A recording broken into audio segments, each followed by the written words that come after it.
Welcome to the Folktale Project. This is Dan Scholz. Today we have the second part of our story, The Building of the Minster, from Legends of the Rhine. And where we left off is that, the aldermen at Aix-la-Chapelle have agreed to a literal deal with the devil to complete construction on Charlemagne's Minster at Aix-la-Chapelle. And there we're going to pick up with things. This is The Building of the Minster, Part 2. Once more the workmen began the work of building the minster. They worked very busily, as if to make up for the long interruption, and after 3 years the cathedral was finished.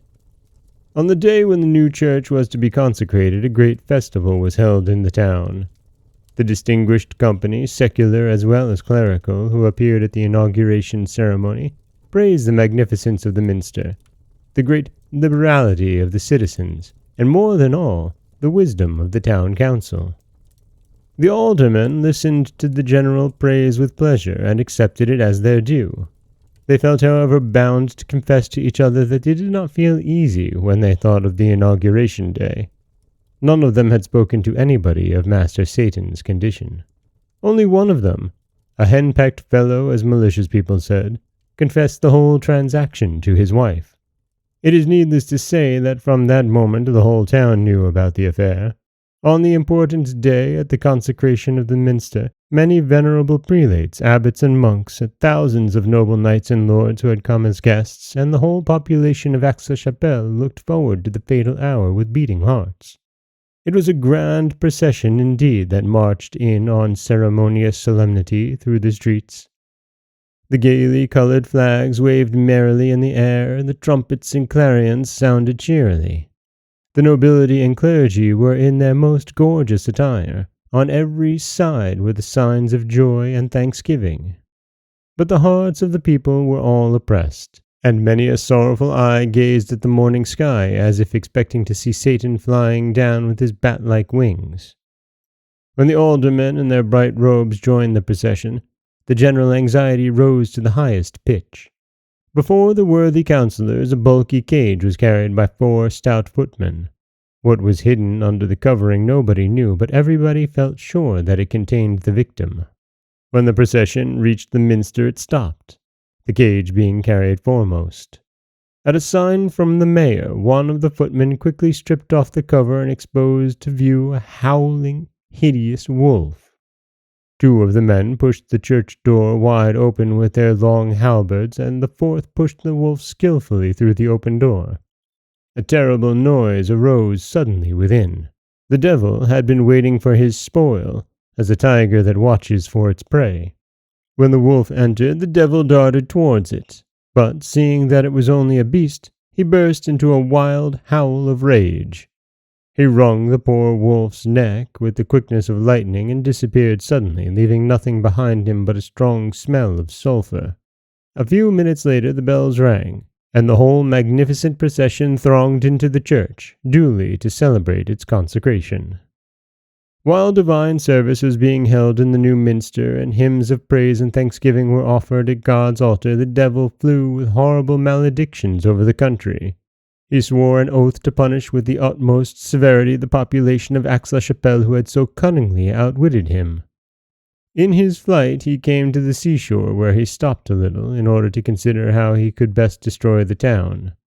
As he looked at the sandy dunes, the thought struck him that he might bury the whole town with all its prelates and abbots under such a hill. With a mighty pull he tore one of the dunes from the shore, piled it on his shoulders, and flew rapidly towards the doomed city. But the way was much longer than Master Satan had thought. He began to perspire very freely under his unwonted burden, and when from time to time the wind blew a rain of loose sand into his eyes, he swore most horribly. In the valley of the Sers, not far from Aix-la-Chapelle, he was obliged to rest, as he was tired after all his exertions.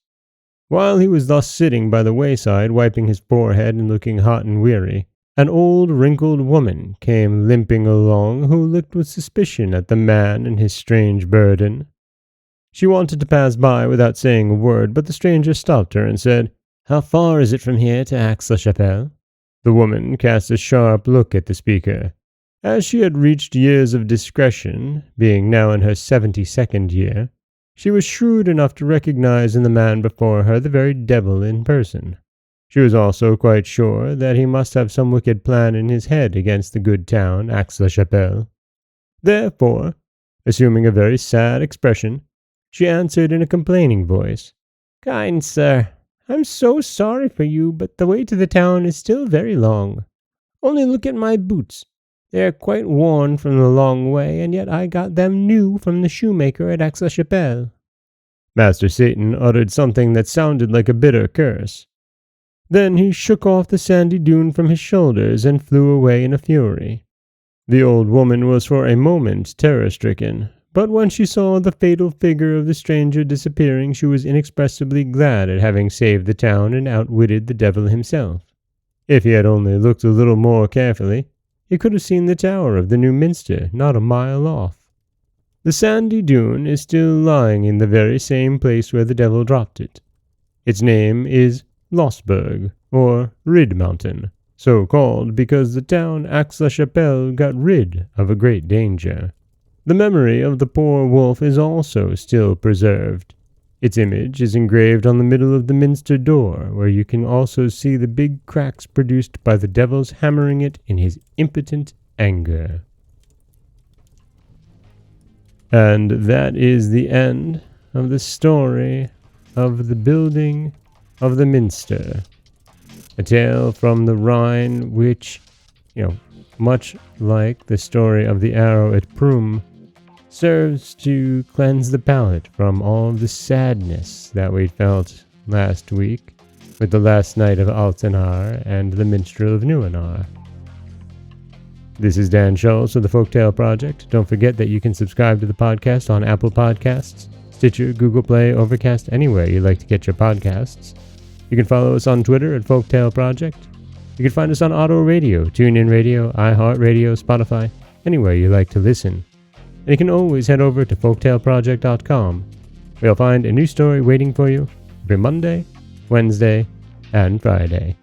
As always, thank you so much for listening.